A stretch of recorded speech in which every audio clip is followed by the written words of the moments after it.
Hello and welcome back to Yorkshire Railway and welcome back to the shed. Now, as you'll see, I've got a hat on, I've got a coat on, it has dropped very cold again. Not quite as bad, it's not snowing and there's not ice outside, but it is pretty cold in here. I really need to invest in a heater, but at the minute, the electricity situation I have in here, I'm not confident that it can power a heater at the minute, so yeah. Big coats and a hat, you know, I'm fine. I'm not as freezing as I was last time. Anyway, what we're going to be talking about in today's video is something that has slipped under the radar for me. And essentially, I'm not blaming Hornby for this, but so this announcement came from Accurascale, and it's regarding their Austerity tank engines that are coming out. Yeah, it slipped under the radar because Hornby released their 2025 product launch range around about the same time. And I had a few other things in my life that happened around about then as well. So I was a little bit busy and didn't really get to sit down and make a video about it. But I think it's one of those things that need to be talked about. And certainly it's been talked about a little bit that I've seen on sort of Facebook forums and groups. But I don't think quite as much as it should do, really. Hence why I'm bringing it to YouTube. So first of all, Accurascale put out the full decorated samples for their Austerity locomotives, and I'm a little bit relieved.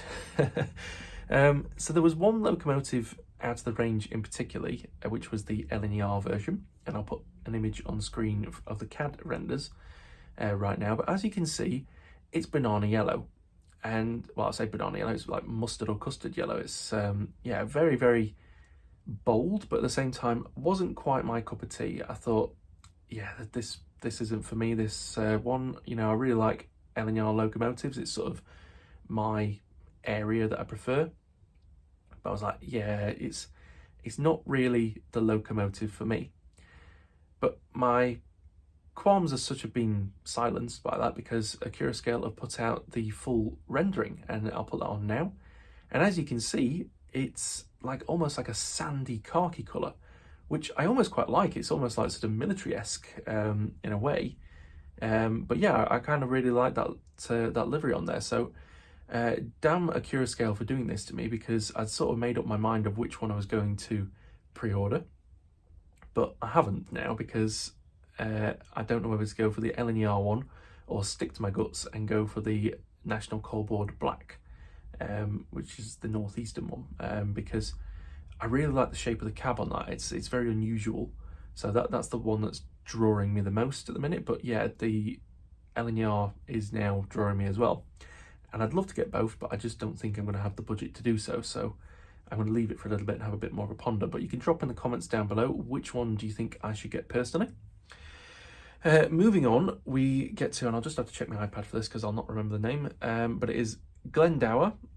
So they haven't released the production sample for Glendower because the sandbox lids weren't the correct black, so they decided to hold off on that, and they'll be releasing that at a later date, which is absolutely fine.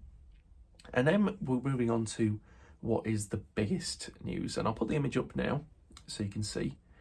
But if you can't tell, there's something very different about the Austerity locomotive and probably previous locomotives as such, and it's right in between the buffers there. So as you can see, the locomotives come with clear NEM tension locks, which yeah, it's great. I think, you know, in terms of, obviously this is a small tank engine, so, and it's been a problem really with tension lock couplings in general. It's not even just the narrow NEM ones, it's you know, the D-type couplings that you get on, say, your older locomotives such as this Hornby Class 58, as you can see there. Big, horrible, chunky couplings. So yeah,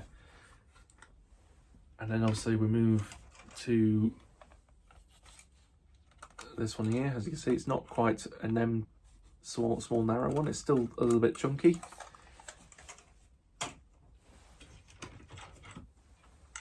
No, that's the same. We'll find one. Let's go with this one.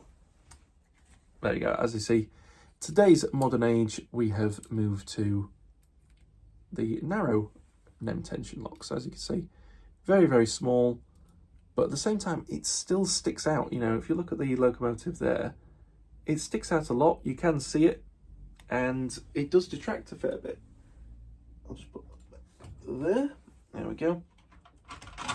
So yeah, it's a little bit of a shame in the sense of that with the NEM tension locks. It is one of those things that I don't really think necessarily bothered hobbyists, but they are just one of those things. They just protrude outwards, and you can't really get away from that. The only way of possibly getting away from it is scrapping all your collection and moving to O-gauge, because O-gauge run with the proper chains and hook method, so it does look a lot better and more realistic. Obviously, yeah, you can swap them out for, like, say, the Hunt magnetic couplings, but again, you know, you've got to go to more expense, and if you're on a tight budget, you can't really do that, so you're stuck with whatever it comes from the manufacturer. So it's great in a sense that Accurascale has taken this opportunity to sort of create a little bit of innovation in a sense, because I believe that certain N-gauge models have had them for a while now, but for 00 modelers, it's completely new for us. So yeah, I applaud Accurascale for taking the time to do something that is really so obvious that I can't believe it's not being done yet. And certainly for like a little tank engine like the Austerity, it's going to be great for those shunting layouts, because, you know, if you're going to be up close to your loco and you're going to be watching it really, really closely as you're shunting, with whether you're on DC or DCC, yeah, you know, the couplings are quite obvious at that point when you got, you know, sort of your locomotive and layout here, and you're literally staring at it as it's creeping along to hook up to a little rake of wagons or something like that. Yeah, it's quite noticeable. So yeah, just having like the hook that's in black, it's a lot less noticeable than, say, the whole body shell of the coupling. Now, my only fears for this, and it is just talking this from personal life experience really, is that I have a clear phone case. Now, I've had my phone just a little bit over a year now. I got a new one last year. Sorry, I say last year, it was the year before that, in October. So yeah, it's just a bit over a year. And I got a clear phone case when I got the phone. It took about 8 months for it to go yellow. It's not like, you know, terrible, but certainly, obviously, I use my phone on a daily basis, inside, outside. It does get a little bit of natural sunlight every now and again, and it's gone yellow. But then I've also had, you know, in the past, like just toys that have, you know, got clear plastic, such as, you know, toy cars, for instance, clear plastic windscreens. And over time, you know, they're not getting natural sunlight as such, but they've gone sort of yellowish colour, because it's just what age does to clear plastic. So I guess really the test of time is going to be, will these couplings go yellowy over time, and that sort of clearness will fade? Because that's my only fear at the minute, is that, especially for those, it's not necessarily if you've got a loft layout and you're completely sheltered from the sun. But I'm here in the shed.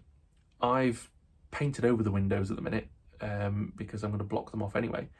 But still, a little bit of natural daylight does sort of shine through, especially if I come in the summer and it's hot. I have the doors open, so I've got a bit of natural sunlight that will come in here.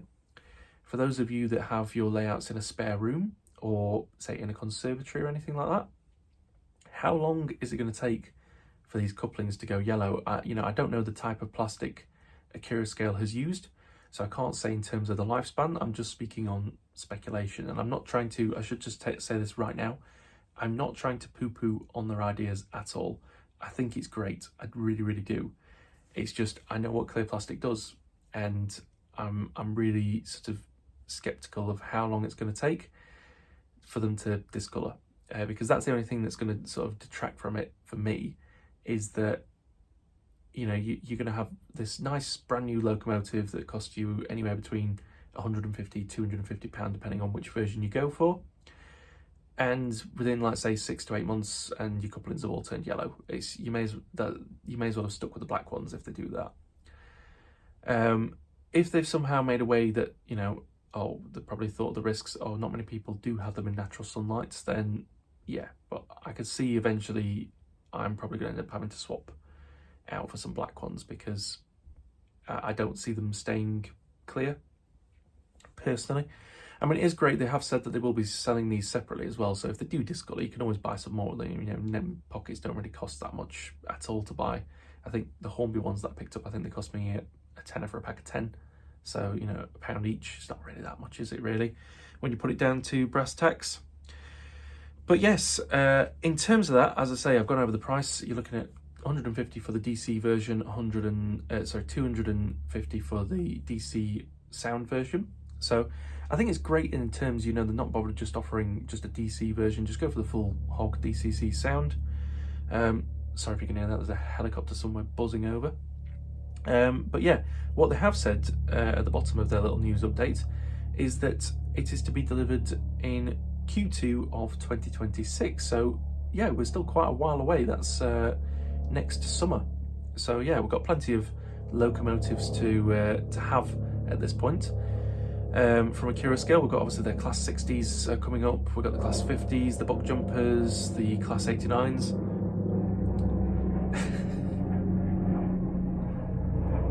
Yeah, I'll cut the video short there, but anyway, it's yeah, coming up to Q2 of 2026 that the Austerity should be with us, so it gives me plenty of time to get a pre-order in. But anyway, that is all from me today, guys. I hope you've enjoyed this little update video, and if you have, don't forget to hit the thumbs up in the comments down below. Sorry, in the like section. You could drop a comment down below if you have ordered a Austerity. I'd like to know which one you've ordered. Are you a little bit like me? Do you think that these clear couplings are a really, really good innovation, or are you a little bit skeptical as well that they possibly might discolour, or will it make the plastic weaker in a sense that, we could end up with them cracking? Because I know that's the thing with clear plastic as well. And if you have, which version of your Austerity have you gone for in terms of livery, but also have you gone for a DCC or just a DC? And if you can as well, I'd really appreciate it if you've enjoyed the video, if you could hit the subscribe button. We're nearing 1,000 subscribers now, so I want to try and get this push to, hopefully we get to like sort of the end of February or something, and we'll be over that threshold mark. So yeah, hit the subscribe button if you want to catch more videos. Obviously we've got the layout build, we've got model reviews, we've got talks like this of sort of little news updates, how-to series, which I've sort of been a little bit slack on at the minute because I haven't really got any projects that need doing. But it's one of those that will get topped up over time.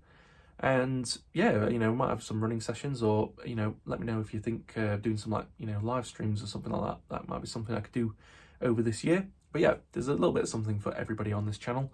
So I really hope you've enjoyed this video, and I will catch you in the next one. So take care, everyone. Bye-bye.